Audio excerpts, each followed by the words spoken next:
السلام عليكم ورحمة الله وبركاته، يا رب تكونوا بخير. أهلا بيكم في فيديو جديد من فيديوهاتنا. الفيديو بتاعنا النهاردة هنعمل فيه طبق فول كده، طريقة سهلة وبسيطة. أنا مش هدمسه، أنا دمسته معاكم قبل كده في القناة. ممكن ترجعوا بالفيديوهات لورا لو انتوا حابين تعرفوا الطريقة بتاعة تدميس الفول.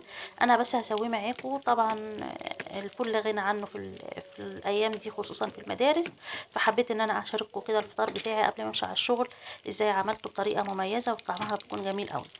أنا عندي هنا الفول كنت مفرّزاه في الفريزر، طلّعته كده من بالليل لحد الصبح يفُك، وبعد كده باهرسه زي ما هو في الكيس كده. أنا باضغط عليه زي ما شُفتوا في أول الفيديو، باضغط على الحبّاية كده حبّاية، حبّاية بيتهرس، ما بياخدش معايا وقت خالص وبيكون أسهل لمّا بتعمليه بالكَبّة.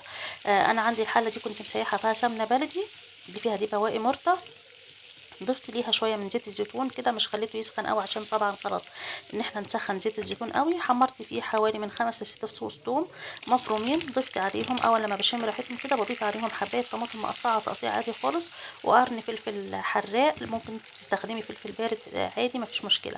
باقلّبهم كده، وأول ما يدبلوا مع بعض باضيف ليهم البهارات بتاعتي، اللي عبارة عن معلقة صغيّرة من الملح، معلقة صغيّرة من الكمون، معلقة صغيّرة من الكزبرة، ونُص معلقة من البابريكا أو الشطة لو أنتِ حاباه يكون حراق.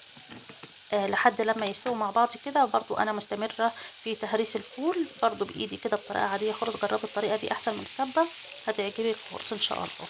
بافضل أقلّب فيهم كده لغاية ما ياخدوا غلوة واحدة بس مع بعض، وباطفّي عليهم وبألف هنا. أتمنى إن الفيديو يعجبكم وينال رضاكم. يا ريت بقى لو عجبكم تدعموني باللايك والسبسكرايب عشان أوصلكم كل جديد. والسلام عليكم ورحمة الله وبركاته.